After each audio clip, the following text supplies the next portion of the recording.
Hey, what's up everyone? This is Snicked back with another Royal Revolt 2 base review. Thanks for joining me. Today is Friday, September 12th, 2014, and for this installment we're going to be looking at the base known as Shyong.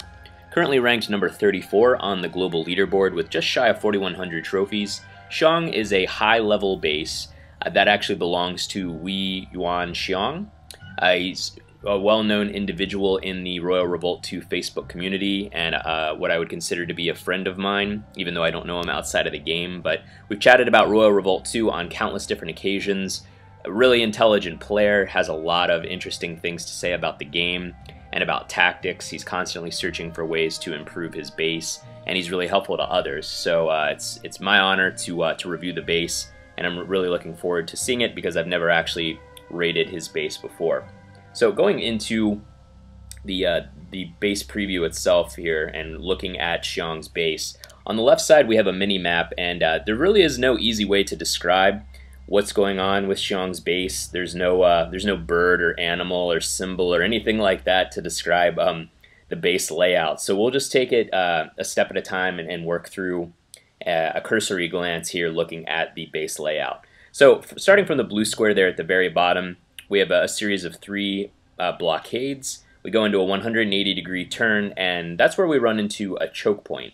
And you'll notice in the upper, on the right side of the base, the first tower that's up there, likely a firebolt tower, but possibly a skull tower that Shyong has stationed there as, you know, to act as a suppressing fire for the 180-degree hairpin turn that we first encounter.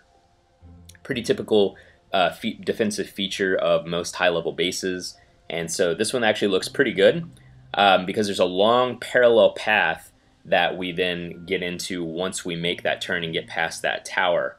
And this is an area where Shyong's troops that are coming down out of the castle gate can also lay down a lot of ranged DPS. You'll notice here in his layout he's got all ranged DPS, so he has Arblasters, Mortars, Frosters, Archers, and finally Pyromancers. So this parallel path layout here gives his troops a ton of opportunity to really hammer the hero and the raiding party very hard for a long period of time. And it's really only in the last third of the base that the hero will finally get around to that point before going up into the castle gate itself to clear out the ranged troops that are going to be camping out there. And so that can have the effect of really slowing down the progression of the raiding party into the base to support the hero. So we'll see how that works out in practice. But that is a really interesting. It's not uncommon to see, but it is a really interesting and effective defensive feature to have a long roundabout base and then with a nice solid parallel path right by a choke point like that, the way that Shyong has here. So that should be pretty effective, and it's something we'll be watching out for. But once we get out past that and we go down into a little bit of like a lollipop kind of loop around a tower there, and you'll notice that there are 4 blockades, and we have some towers that are pretty well spread out around that corner or around that loop over there on the left side. You notice the tower in the lower left, and that tower might actually be a tower that can reach over and hit the path right at the very beginning. And so I'm not sure, just with the way that that's laid out, whether or not it's going to be able to reach over and fire onto the path. But if it is, that tower is going to need to be taken out as soon as we can possibly get there, because it's going to cause us a lot of problems for our troops to stay alive and not be whittled down right after we spawn them. So I'll be looking to get over there and address that if that is a tower that's going to be firing at us right from the get-go.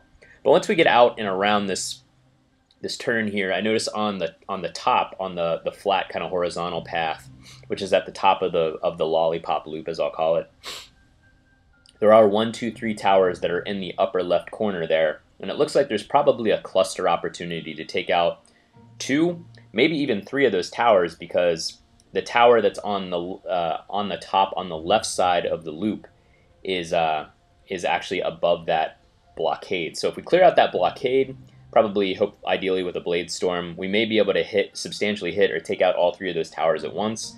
We'll see how that works out.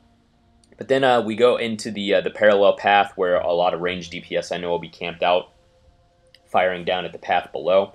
wipe out those troops, and then we'll get over and hopefully the firebolt or the skull tower that was laying down the fire on the choke point has already been taken out. I'm going to be bringing cannons into the raid, so hopefully the cannons will train their fire on that, and the AI will take that out before I have to deal with it myself as the hero. And then we actually get up into a little kind of stair-step squiggle pattern that leads up into the castle gate.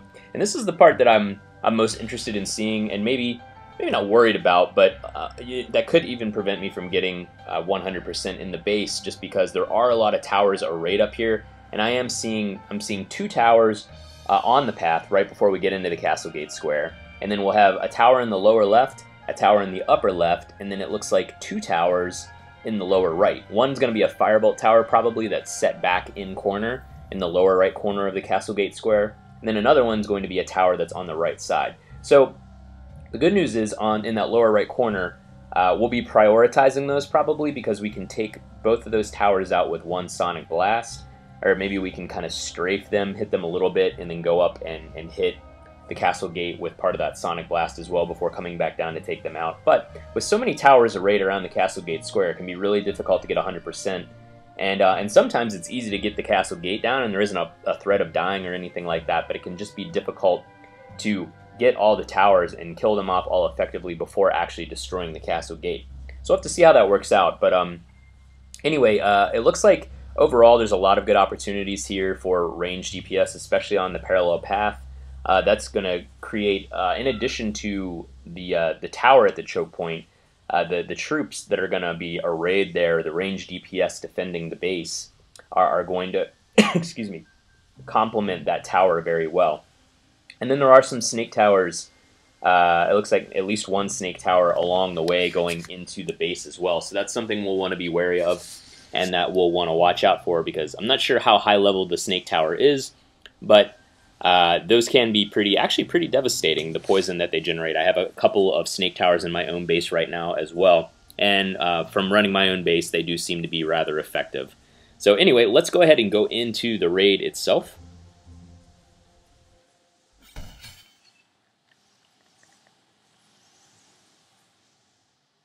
Okay, so I'm gonna bring out one cannon, as I like to do, and I brought mortars in because our blasters are really prevalent. There's that tower over there on the left, and it's not going to be firing at us. Okay, so that's actually good news. So I'm going to sit here, but there is a nice choke point here, and there's his ranged DPS that's kind of camping out there with the mortars, which makes me glad that I didn't bring any R blasters into the raid. And we do have a skull tower here at this choke point, so I'm going to bring out another cannon, just because I'm going to want to be sure to address that. And here's this long parallel path. You'll notice there's a lot of R blasters, and there's even a firebolt tower over there that was attacking me. So that's really cool to see. And then one good thing to note there is that my cannons were firing across and actually hitting this tower, that skull tower, which gave me a little bit of a break there. I really didn't even need to blow a full sonic blast to take care of that. So let's see here. All right, so I'll leave that behind for my pyromancers to clean up. Looks like my troops are having a little bit of a time getting in. All right, so here's those 3 towers I was talking about. I didn't get all 3 of them. I got 2 of them, and then took down about 2/3 of that firebolt tower's health. So Shyong, or we, I would say, that's something that you'll want to think about maybe rearranging, because while that cluster is really effective there with the snake tower, it was a little bit too easy probably to sonic blast those. And then you'll notice that my cannon did take out the tower back over here. So that was good, and that's allowed a pretty substantial army to come in and be built up. So I'm going to back off here for just a second, get away from those R blasters, and I'm going to use my my pyromancers as a shield, and pyromancers don't do so well against R blasters, but mortars certainly do. And so I'm going to hurry up and get up through here. This is actually taking a lot longer than I thought it would. Okay. And that's an arrow tower. Who would have thought? Okay, so this isn't going to be a full victory. It certainly doesn't look like it anyway. We'll see how it works out. I really am not going to have a whole lot of time, if any amount of time at all, to take those towers at. And I almost died as well. So I don't know if that was just a lot of talking and not paying attention to what I was doing, or a really formidable base, but I got a 95%, and which gave me 0 trophies and about 62,000 in gold. So a really good base there from Shyong, and in fact, we do have a few minutes left, so I think I'm going to go in and raid it again. I got all 3, so that was okay, I guess. Could have asked for a little bit more there, but that's not really your responsibility, is it? Alright, so let's go back in again and try the base out one more time. Maybe I will get lucky and die. And it'll all get caught on video. Alright, so just a quick review once again. We're matching up our mortars against the R-blasters, pyromancers against the mortars, and the frosters. And of course we have a few pyromancers and archers as well to deal with, but not really any big deal. So what I think I'll do is I'll probably just try to evade the snake towers if at all possible. And I'll hurry a little bit more through here without quite as much narration. That always helps. So this is probably another good example of where I could have just meleeed the wall and waited on my cannon to kind of clean up and take care of the rest, just because there are a lot of troops here that the Blade Storm is really helpful in dealing with.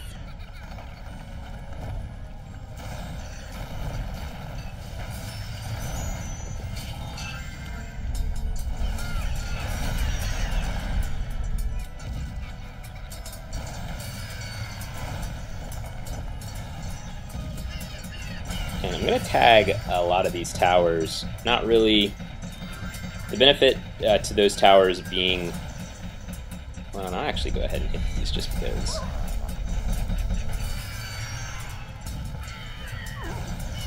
Okay, so I'm going to stand back and take a little bit of a breath here. I'm running a little bit too far ahead.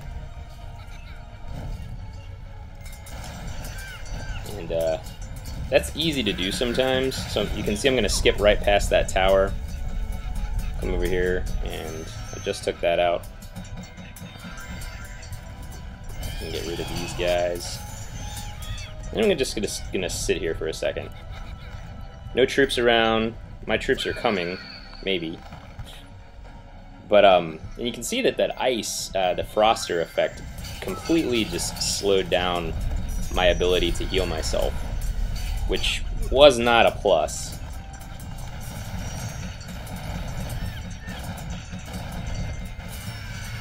I'm gonna stand back here again just for a second. So I'm hurrying and probably way too fast. That's what it feels like anyway. Maybe I'm underestimating Lee's base.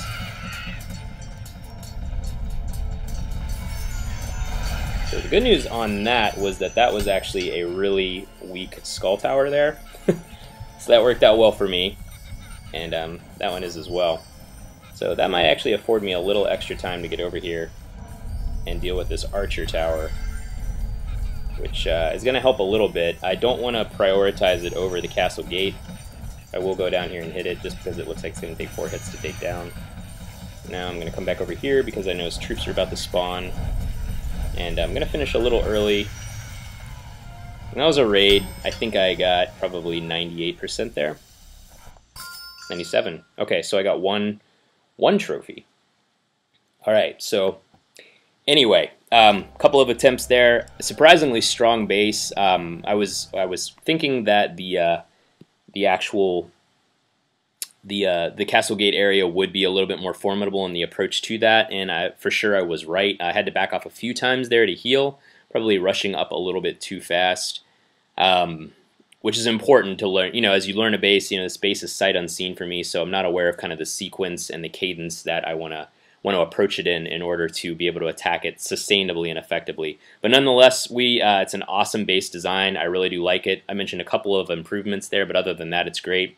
Any questions, hit me out here on YouTube or out on Facebook. Thanks for watching.